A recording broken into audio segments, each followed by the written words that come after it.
লা ইলাহা ইল্লাল্লাহু মুহাম্মাদুর রাসূলুল্লাহ।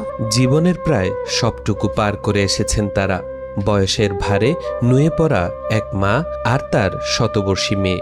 একজনের বয়স প্রায় 130, অন্যজনের প্রায় 100। জীবনের শেষ প্রান্তে এসেও একজনই আরেকজনের সবচেয়ে বড় ভরসা। নাটোরের বড়াই গ্রামের এই মা মেয়ের গল্প ছুঁয়ে যায় হৃদয়।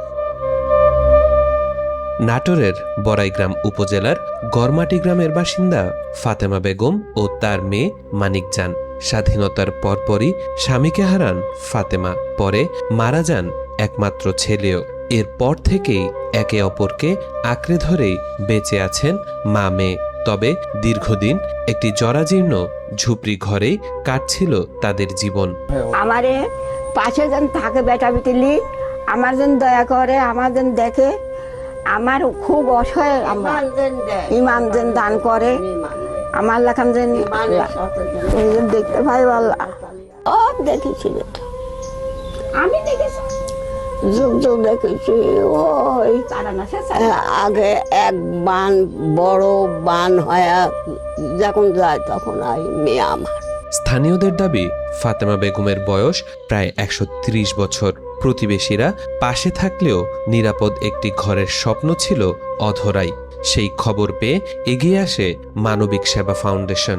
খাদ্য সহায়তার পাশাপাশি তাদের জন্য নির্মাণ করে একটি নতুন টেকসই ঘর। এই খাদ্য সহায়তা নিয়ে কাজ করি অসহায় এবং দরিদ্রদের জন্য। তো আমরা এই বাড়িটিতে যখন আমরা সন্ধান পাই, এই বাড়িটিতে দুইজন মানুষ বাস করে। দুজনার বয়স 100 বর্ষ ঊর্ধ্ব, একজনের বয়স প্রায় 130 বছর এবং তার মেয়ের বয়স 100 বর্ষ ঊর্ধ্ব। তো এই বাড়িতে আসলে পুরুষ শূন্য এই বাড়িটিতে দুইজনই মহিলা বাস করেন।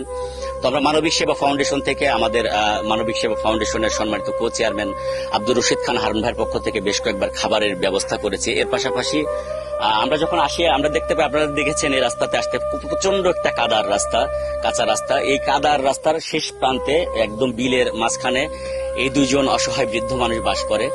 তো আমরা দেখলাম যে ঝুপড়ি ঘরটা যে কোনো সময় বাতাসে হয়তো উড়ে যেতে পারে। এরপরে আমরা উদ্যোগ নিলাম যে তিনার এই ঘরটাকে করে দেওয়ার জন্য। আমরা মেঝেটা পাকা করে দিয়েছি ইনশাল্লাহ। নতুন আশ্রয় পেয়ে স্বস্তি ফিরেছে মা মেয়ের জীবনে। জীবনের শেষ বয়সে মাথার উপর একটি নিরাপদ ছাদই যেন তাদের সবচেয়ে বড় প্রাপ্তি। আচ্ছা দাদি, তোমার এই যে ঘর ছিলি না, ঘরটা ভাঙাচুরা ছিলি, ঘরটা আমি করে দিলাম জাহিদ স্যারের মাধ্যমে। তুমি কি খুশি হয়েছ দাদি? খুশি তো হয়েছে, খুশি হয়েছে। একটু উঁচা হয়েছে ঘরটা। ফাতেমা আর মানিকজানের গল্প মনে করিয়ে দেয়, সম্পদ নয়, মানুষের সবচেয়ে বড় শক্তি আপনজনের ভালোবাসা। আর সমাজের একটু মানবিক সহায়তা বদলে দিতে পারে অসহায় মানুষের শেষ বয়সের জীবনও। নিউজ ডেস্ক, আজকাল।